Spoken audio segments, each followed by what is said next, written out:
could have called it .hack Part 2, more of the same. I'm Greg Kasavin, and I'm here to tell you about .hack Part 2 Mutation, which is the follow-up to the first .hack game, which was released only 3 months ago by Bandai.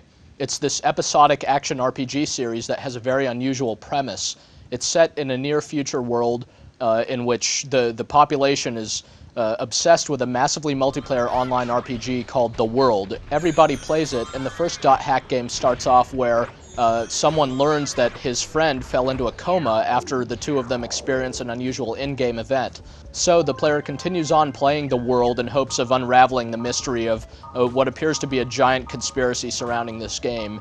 It's a strange kind of meta-game premise. You're playing a game within a game, but once you get past that, you'll find that .hack is actually a pretty simple and straightforward game, one whose gameplay and apparently whose plot doesn't really hold enough depth to make it worth spreading out across 4 different games. It was a bit disappointing that the first .hack game, Infection, ended before anything really interesting happened in the plot, and it's all the more disappointing that the second game is basically the same exact thing all over again. It's not just the same old gameplay as what was found in the February release of Infection, but it's even more the same kind of carrot on a stick plot types of things where really, you know, situations are set up but very, very little is actually resolved, and new characters are introduced, but they're forgettable and seem to have little bearing on what's actually going on, things like that. So if you played through .hack Infection and were hoping that .hack Part 2 Mutation would make good on some of the promises of the first game, you might be disappointed to find that this game just really continues dragging its feet and doesn't do anything new in terms of gameplay. Once again, you'll play as a character named Kite, and once again you can join forces with a number of other characters who you met in the first game, as well as some new ones who you'll meet in the second. You can actually import your save data from the first .hack game and pick up right where that game left off, and really the game doesn't make much of an effort to bring you up to speed if for some reason you haven't played the first .hack game.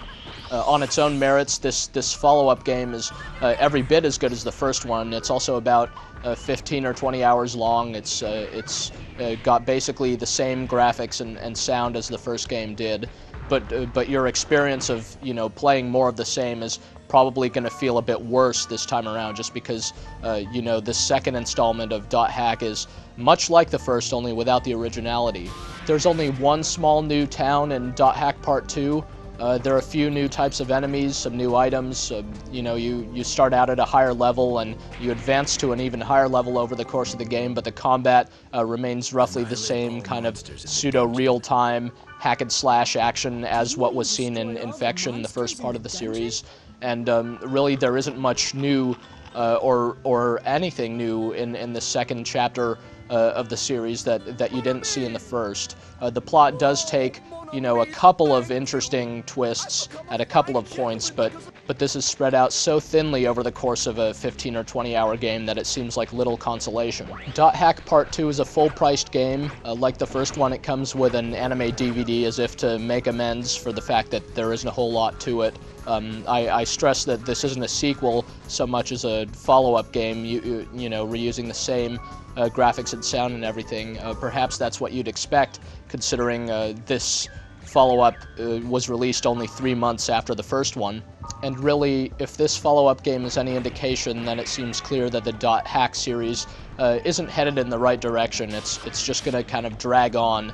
This gameplay is too simple. You're just going through these randomly generated dungeons over and over and over. There's a very good chance that you got sick of the gameplay well before the conclusion of the first game, so to have to go through it all over again in the second game, much less for a third and a fourth installment, seems kind of ridiculous, but that's Bandai's plan apparently, and we'll see if .hack's Part 3 and Part 4 do anything to change this formula up any, but as it is, on its own merits, you know, the second .hack game, it's got some solid mechanics, it looks and sounds pretty good, but it's a disappointing follow-up to the first game, and you know, unless the first game really hooked you in, then I wouldn't recommend it.